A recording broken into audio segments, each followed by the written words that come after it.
wanted to give you guys a look into my head, how I'm processing the loss of a close friend, why I moved back to Dubai, why I cut the trip short.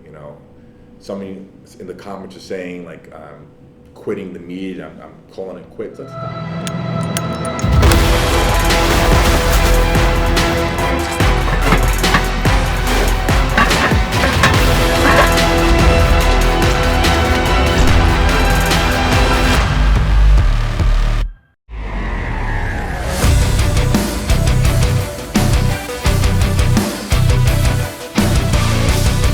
What's good, guys? Larry Wheels here in the villa, back to Dubai. So I figure I owe you guys an explanation. I did say I was going to be in New York City until September and doing a meet there. Well, plans have changed. Why? Some of you may or may not know, but a very close friend of mine and also an inspiration to many, one of the funniest men ever to live, Black Tom Cruise, Otis Perkins, has passed away recently, and that made me want to come back to Dubai. Dubai right now is my happy place. I feel comfortable here. I'm settled into a routine here. Most of my close circle is now here.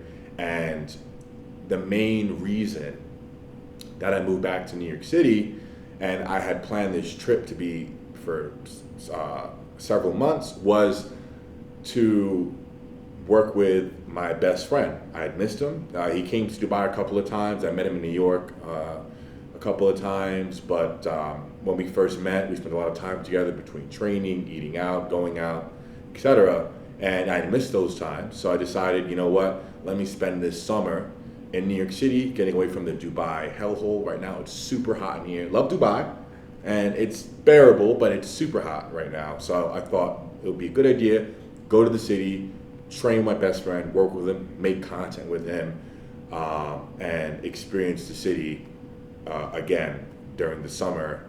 And once he got into the accident, the following 2 weeks before he passed was very difficult because I was thinking, well, what do I do now? I had really only come back for him, and of course my mother's in the city as well.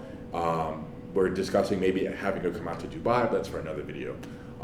So I mainly come back for Otis. And once that happened, I had to rethink my plan. And collaborating with other influencers and greats in fitness was really just a cherry on top. That wasn't the main reason I wanted to go back to the States. That was just going to be a bonus in my eyes, because I have plenty of opportunity for collabs here in Dubai, especially now that COVID restrictions have lightened up. I have the freedom to travel to other influencers. I also have the privilege to bring them in, being that now I'm financially stable. So I'm frequently flying top arm wrestlers and bodybuilders, powerlifters, etc. So I'm in a good spot here to work with influencers, and that's not the main attraction, the main appeal for me to go back to the States. It really was for Otis. So once that happened, I made the decision to go back to my happy place, back to Dubai.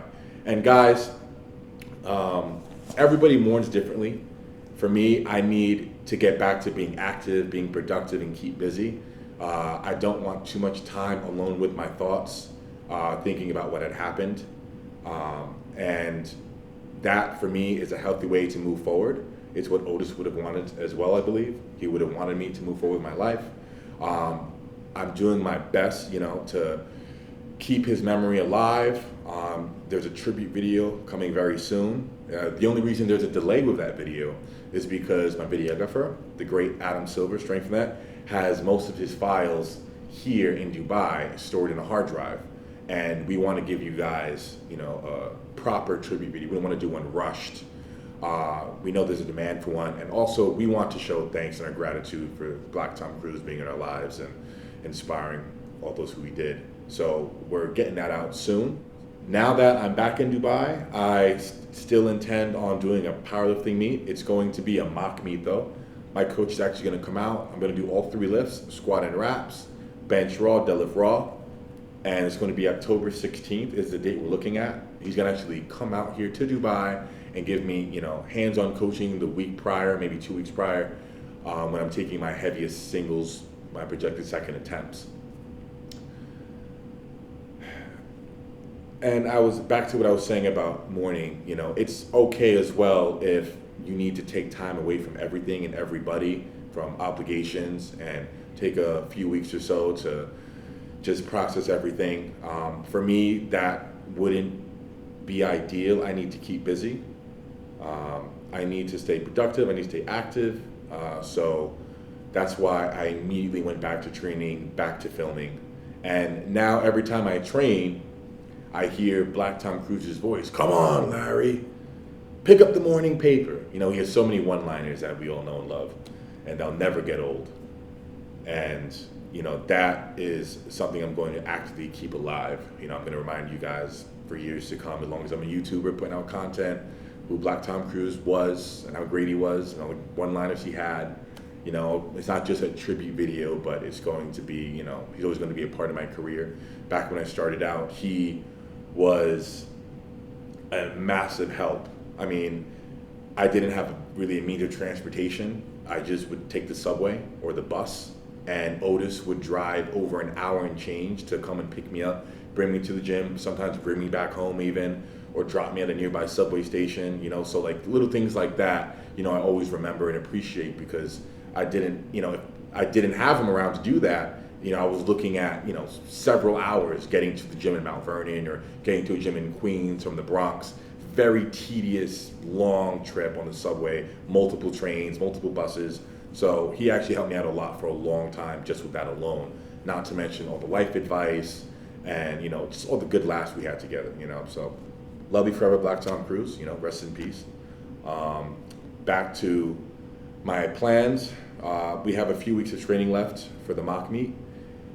Am I going to go for a rap world record in the future? That's TBD. We're going to see how this mock meet goes. I don't want to say anything right now, make any promises right now. It's looking like it's going to go in that direction. Maybe Arnold next year.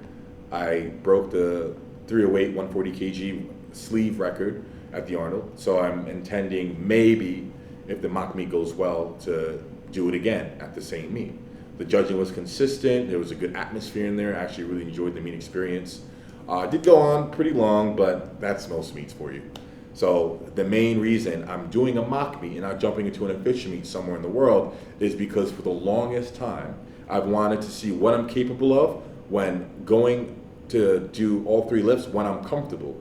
Typically at a meet, you're at the meet 8 to 12 hours throughout the day. You're waiting 15, 20 minutes in between attempts. You're getting cold and then warm again, then cold and warm. So your adrenaline's going up and down. It's a very stressful day, and by the time you get to deadlifts, there's no way you're performing optimally. So I've always wanted, and I have yet to do it to this day, surprisingly, always wanted to do a mock meet when I just me, going when I want to go at my pace and see what I can do. And I figured, why not my first rap mock meet? Why not do it now? We're going to do it at, looks like Desert Barbell. They have all the competition grade equipment there. My coach will be present. We're going to have some certified judges present, and it's going to be a good day. So that's it for today's video. Just wanted to give you guys a look into my head, how I'm processing, you know, the loss of a close friend, why I moved back to Dubai, why I cut the trip short. You know, somebody in the comments are saying like quitting the meet, I'm calling it quits. That's not the case at all. I'm just postponing it. And to be frank, I need more time training.